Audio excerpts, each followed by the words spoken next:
Hey everybody, hola and buenas noches from Cancun, Mexico. I got here on Friday. Unfortunately, I'm leaving tomorrow. It has been a fast trip. Came here to be on a retreat with my friend Angel Tessie, who is the expert in media that I've been telling you guys all about in our SAM expert lineup coming up.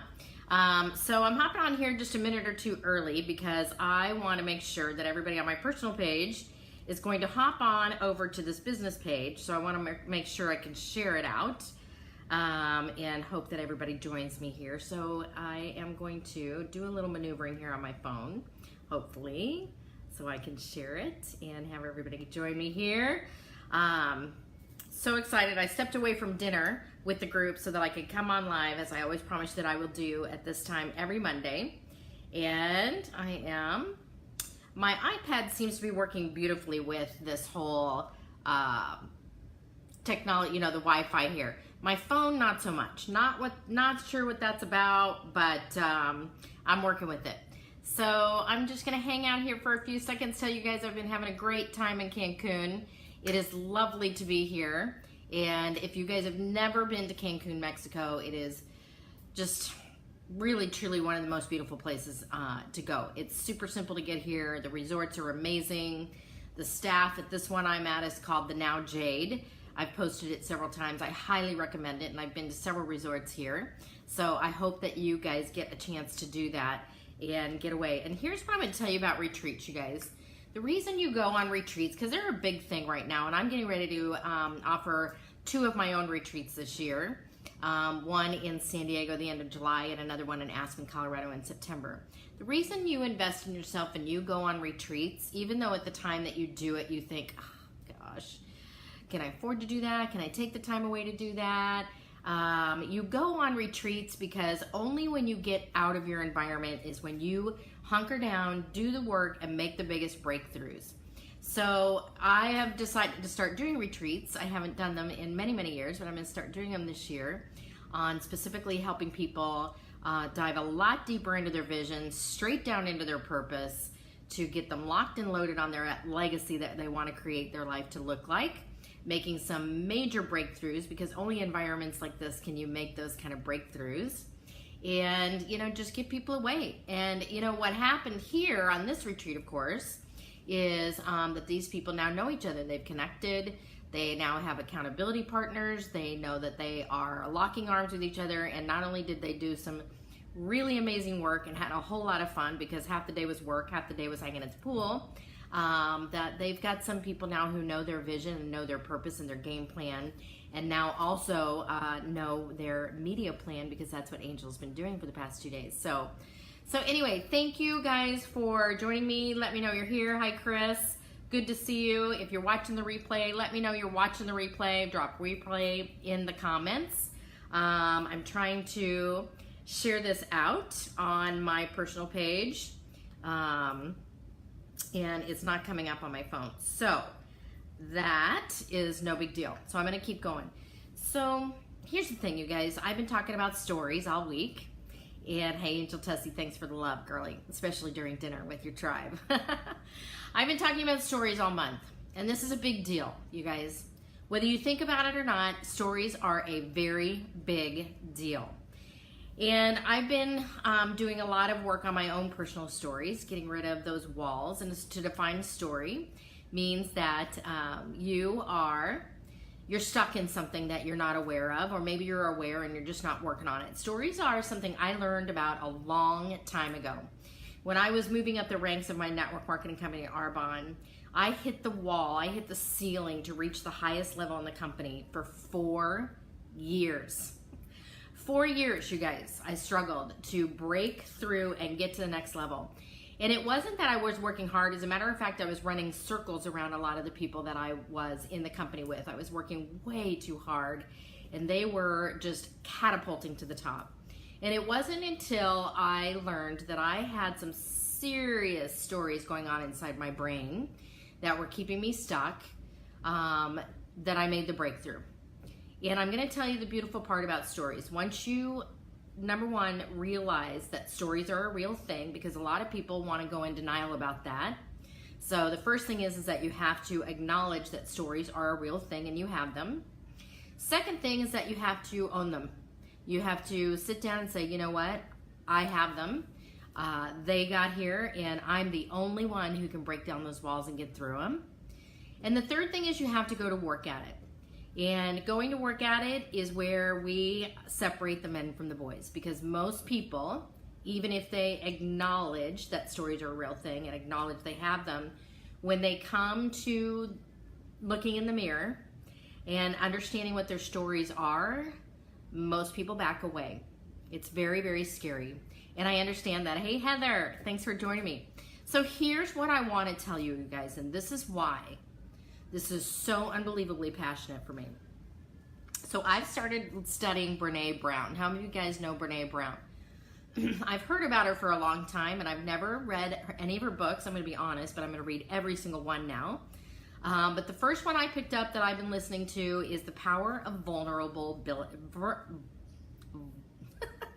The Power of Vulnerability. And what she says, and I listen to Audible, so I listen to it when I walk and I clip the book. I've clipped like half the book.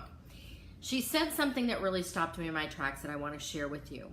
Even if you don't believe that you want to change your stories for yourself, you guys, you have stories that whether you like it or not, you are passing along to the very people you love. And here's what she said. So Brene Brown is a shame researcher. She's been doing this for years. She studies shame. And I'm just cliff noting this big time. I highly recommend the book. She has found in all of her research, when she was studying this topic, that only about 20% of the people she interviewed were what she calls wholehearted people. I'm going to define wholehearted in cliff notes. Wholehearted meaning they know their worthiness, they know their value, they know authentically who they are.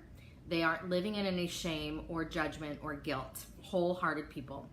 Out of all the people she researched, less than 20% of those people she would define as wholehearted, okay? So take that number, narrow it down. Now let's narrow it even further. And this is what really got me.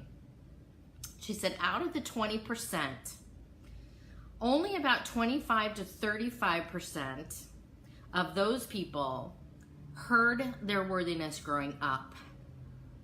Meaning they had humans, adult humans, pouring into them, telling them their value, telling them their worthiness, telling them they could do whatever they wanted with their life, okay? So out of everybody she researched, less than 20% she defines as wholehearted, and less than 25 to 30% of that 20% heard it growing up. She said the other percentage, the 80%, had to fight for it tooth and nail. We have some work to do, apparently, in this area, you guys, and this is, you can tell how passionate I am about this, right?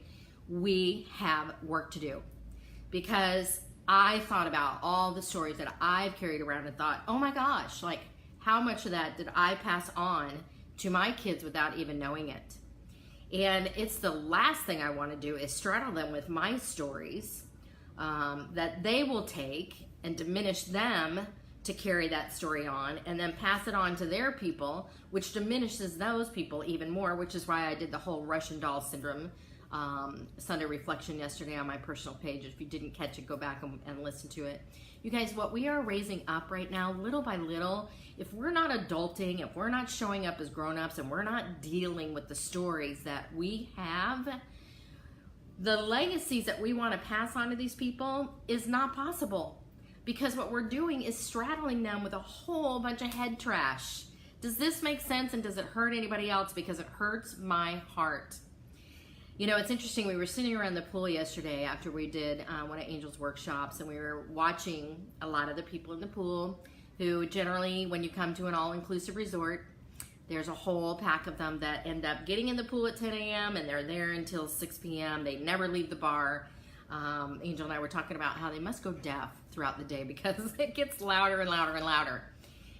And it breaks my heart because I see families of patterns are being passed down, and so many people that are not knowing their worthiness.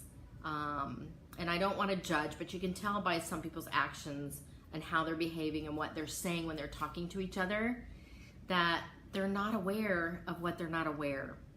So I know this is deep stuff, you guys, but this is my heart, right? Stories are a big deal because they're blocking you from your purpose. And I know more than anything, every single person that I talk to and I do vision work with and I bring them into coaching, if you peel the onion back around everything they say they want, the common denominator amongst all of us is that we want to make an impact before we leave this world. And passing down stories because we're not dealing with it is not the impact I think everybody wants to leave. And I'm sure you guys would agree with that, right? So I just wanted to talk about that because it really affected me. And I highly recommend Brene Brown's book. She has several of them. I now have made a point that I'm going to be reading every single one and studying her and passing more of this information along to you. Probably a lot of this stuff I'm going to start doing along other things I've learned in the retreats that I'm taking people on. As I told you guys earlier, I'm going on 2 retreats with people. If you're interested, reach out to me, private message me. We're working on the details right now. One at the end of July in San Diego, second one in Aspen, Colorado in September. And I hope that you guys will give this some thought seriously and go to work. And grown-ups need to be grown-ups. We got to start looking at what we're leaving here as a legacy, right? So I hope that you guys reach out. Hey, everybody, for joining me. Hi, Stacy. Hey, Robbie, how are you? Deb, always great to see you on. Hi, Pat. I hope you come join me at my workshop in Oklahoma City. I have several workshops coming up in May, you guys, back to back, and I'll start telling you about that. Always appreciate you guys being on live. Always appreciate you guys sharing it out, and love it when people private message me and let me know that this impacted them in some way.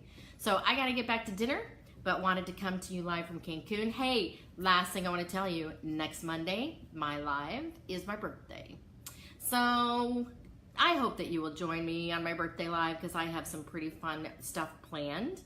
And, you know, grab a cocktail, grab some champagne with me and celebrate my birthday. So make sure you join me next Monday at 5 p.m. Arizona time. Thanks for joining me. If you watch the replay, put replay in the comments below. Have a nice night, you guys. Good night, everyone.